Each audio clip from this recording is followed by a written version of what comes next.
हाँ जी, तो सबसे पहले हम सब लोग बोलेंगे ज़ोर से जय माता दी, उसके बाद मैं आपको ले चलूँगी माता रानी के पास और अभी तो मैं ले चल रही हूँ, उसके बाद आप लोग खुद से जा सकते हैं। मैं ब रास्ता बता देती हूँ कि कैसे जा सकते हो और बहुत ही कम बजट में।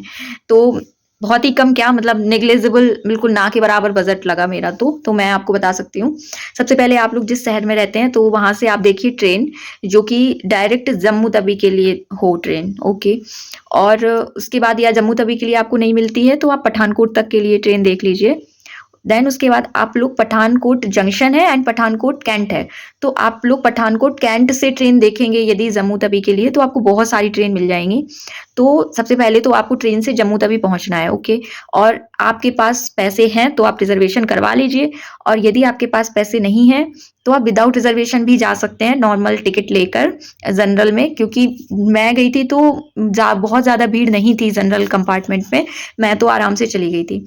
उसके बाद आप जब जम्मू तवी पहुँचते हैं, जैसे ही स्टेशन से बाहर आएँगे आप जम्मू तवी के, तो वहाँ पे बहुत सारे टैक्सी लगी होंगी, मतलब जिसको हम लोग बोलते हैं अपने यहाँ कार, मतलब कैब टाइप की, छोटी कार, बड़ी कार, तो वो मतलब टैक्सी बोलते हैं उनको वहाँ पे, तो वो लगी होंगी। आपके पास यदि पैसे हैं, तो आप उनसे चले जाइए और यदि आप कम बजट में जाना चाहते हैं, तो आप क्या करिए वहाँ पे बस भी जाती हैं, ठीक है? तो आप बस लीजिए और यदि आप बहुत ज़्यादा लोग एक साथ जाते हैं ग्रुप में तब तो आपके लिए बहुत सही रहेगा और यदि आप 1-2 लोग ही जा रहे हैं, तो थोड़ा-सा मुश्किल होता है, फिर आपको कोई ग्रुप जॉइन कर लेंगे तो ज़्यादा बेटर होगा। उसके बाद आप बस जाती है, आप बस में बैठ जाइए वहाँ से आपका 85 का टिकट लगता है कटरा तक के लिए, जम्मू तवी से बस का। तो बस आपको मिल जाएगी, उसके बाद बस का थोड़ा-सा प्रॉब्लम ये है कि यदि बस मतलब पूरे यात्री पैसेंजर उसमें भर गए, तब तो बस चलेगी। कभी-कभी ऐसा होता है कि बस कैंसल भी हो जाती है क्योंकि उसमें पूरे यात्री बहुत देर तक नहीं आते हैं, इसीलिए वो कैंसल भी हो जाती है। तो फिर आप ये कर सकते हैं कि वहाँ पे कोई जैसे मान लीजिए आप ग्रुप में जा रहे हैं, तब तो आप अपना 5-6 लोग जो हैं, वो एक टैक्सी कर लीजिए। वो 1500 लेगी जो छोटी टैक्सी है और जो बड़ी टैक्सी है वो आपका 1850 रुपए लेती है, ठीक है? तो जो बड़ी टैक्सी है उसमें 7 सीटर होते हैं, मतलब 7-8 लोग आ सकते हैं और जो छोटी कैब होती है, टैक्सी होती है उसमें 5 लोग आ सकते हैं, ओके?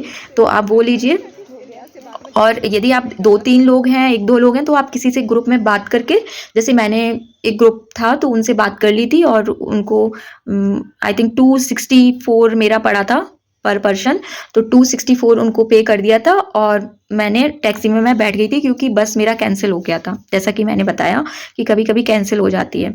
तो आपको वहाँ पे पेशेंस रखना है, ठीक है? और क्योंकि आपको कम पैसों में जाना तो डबल पेशेंस रखना पड़ेगा। उसके बाद बस आपके अंदर लगन होनी चाहिए, एक्साइटमेंट होना चाहिए कि बस मुझे जाना है, ओके।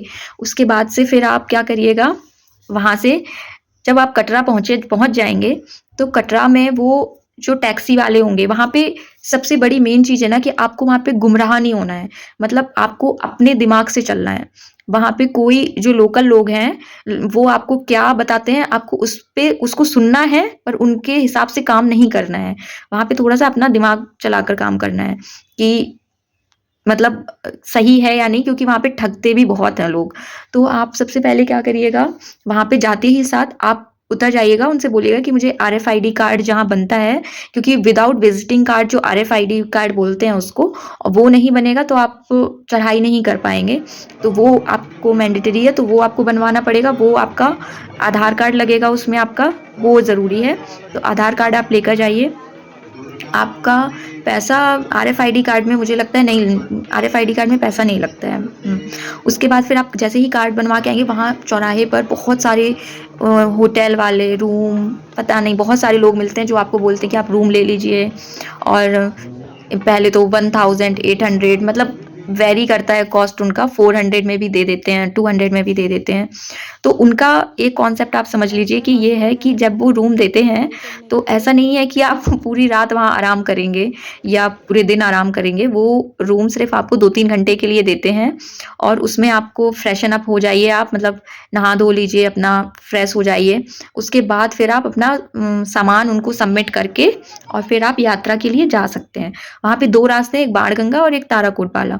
तो आप दोनों ही रास्तों से जा सकते हैं, पर जो ताराकोट वाला जो रास्ता है वो थोड़ा-सा सुनसान है और जो बाणगंगा वाला रास्ता है वो मतलब चलता रहता है। तो आप वहाँ से जाइए तो मुझे लगता है ज़्यादा ठीक रहेगा, क्योंकि मैं भी बाणगंगा वाले रास्ते से गई थी।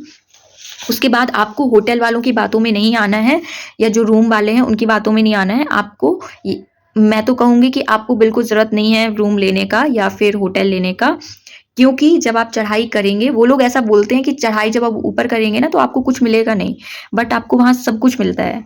आपको मतलब डॉर्मेट्री भी मिलेगा जिसमें आप फ्री ऑफ कॉस्ट मुझे लगता है 150 पे करके, और आप वो ब्लैंकेट देंगे, आपको बेड देंगे, आपको फ्री ऑफ कॉस्ट लॉकर देंगे।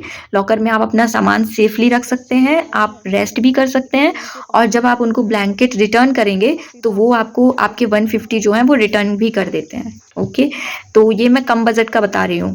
तो फिर उसके बाद से आप क्या करेंगे, आप चढ़ाई करना शुरू कर दीजिए, रूम के चक्कर में मत पड़िए। उसके बाद वहाँ पे डॉर्मेट्री लीजिए, जाते ही साथ है, मतलब जैसे ही आप चढ़ाई करना शुरू करेंगे वहीं पर ही है, तो आप वो ले लीजिए। उसके बाद आप वहाँ पे फ्रेशन अप होइए, अपना सामान सेफली रखिए, और थोड़ा बहुत सामान जो नीडेड है लाइक फ़ोन चार्जर या जो भी है वो सारा सामान आप बहुत थोड़ा बहुत पैसे वैसे जो हैं वो लेके चलिए।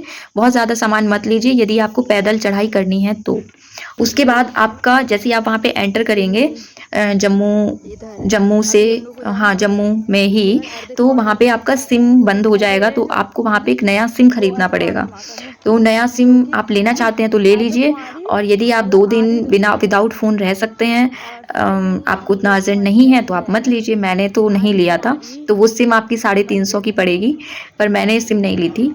मेरा काम ऐसे ही चल गया था क्योंकि मुझे ज़रूरत नहीं थी, तो वो था, उसमें ज़्यादा है। उसके बाद से फिर आप चढ़ाई शुरू करेंगे तो वहाँ पे चढ़ाई करने के 3 तरीके हैं, या तो आप पालकी वो जो खच्चर वगैरह होते हैं आप उनसे जा सकते हैं, या फिर आप पैदल जा सकते हैं, या फिर आप वहाँ पे हेलीपैड भी रहता है, आप उससे भी जा सकते हैं। बट आई पर्सनली सजेस्ट कि जब आप वहाँ तक माता रानी के इतने दूर तक दर्शन करने गए हैं, तो आप पैदल जा सकते हैं। बस वो पहाड़ पर जाना है तो चढ़ाई है, बट आप माता रानी इतनी शक्ति तो दे ही देती हैं, तो आप पैदल-पैदल जा सकते हैं आराम से एन्जॉय करते हुए। और मैंने जो चढ़ाई थी वो मतलब रात में 9 बजे स्टार्ट की थी, तो आप रात में स्टार्ट करेंगे तो उससे आप कंफर्टेबल रहेंगे। एक तो आप सुबह दर्शन कर लेंगे, इतना मतलब अच्छा रहता है। उसके बाद आप रात में बहुत ज़्यादा हेक्टिक नहीं होता है, ठीक है? तो मैंने रात में की थी चढ़ाई, वो मेरा एक्सपीरियंस अच्छा था, खराब नहीं था, आप लोग भी जा सकते हैं। तो मैंने 9 बजे से स्टार्ट की थी, और फिर हम लोग पैदल-पैदल गए थे, और उसके बाद रास्ते में आपको बहुत सारी शॉप मिलेंगी, आप एनर्जी ड्रिंक भी ले सकते हैं, मतलब सब कुछ आपको मिलेगा। ऐसा नहीं है कि चढ़ाई में आपको कुछ नहीं मिलता है, आपको सब कुछ मिलता है। XYZ आपको जो भी चाहिए वो सब कुछ मिलता है। उसके बाद और एक इंटरेस्टिंग चीज़ आपको पता है वहाँ क्या है, कि आपको मसाज मशीन भी मिलता है, मतलब वहाँ पे शॉप है मसाज मशीन की, चेयर टाइप का, उसमें आप मसाज, या आप बहुत ज़्यादा जब थक गए हैं, आपको ऐसा फ़ील हो रहा है, तो आप उनसे वो वहाँ पे आप मसाज ले सकते हैं या थोड़ा रेस्ट कर सकते हैं। वो 30 रुपीज़ लेते हैं 15 मिनट का। 15 मिनट वो आपको मसाज देंगे और आपको 30 रुपए पे करना होगा। तो मैंने जाते टाइम तो नहीं लिया था, पर आते टाइम एक बार लिया था क्योंकि 30 ही रुपए लग रहा था, तो मैंने सोचा चलो ले ही लेती हूँ। और वहाँ पे सबसे बड़ी चीज़ है कि आपको बोलेंगे कि इधर से 2 किलोमीटर ही आपको जाना है, जो साइन बोर्ड लगे होते हैं, पर 2 किलोमीटर नहीं, वो 2 किलोमीटर 20 किलोमीटर होता है। वो वहाँ पे थोड़ा-सा डाइवर्ट करने के लिए या फिर कह सकते हैं आपको मोटिवेट करने के लिए वो लगाया हुआ है, बट वो एग्ज़ैक्टली सही नहीं है, जहाँ तक मुझे समझ आया है। क्योंकि मैं कितना किलोमीटर चल ले रही थी, तब वो 2 किलोमीटर खत्म ही नहीं हो रहा था उनका, ठीक है? तो एक चीज़ तो ये। उसके बाद फिर वहाँ पे आप जैसे ही जाएँगे तो आपको अर्धकुँवारी मंदिर पड़ेगा। अब जैसे आप आधा दूरी तय कर लेंगे तो अर्धकुँवारी मंदिर पड़ेगा। वहाँ पे आपका कार्ड बनता है, तो यदि आप कार्ड बनवा लेते हैं तो आपको 3 से मतलब जल्दी दर्शन हो जाते हैं, और आप कार्ड से जाके वहाँ पे अर्धकुँवारी मंदिर में, मतलब जो वैष्णो माँ हैं वो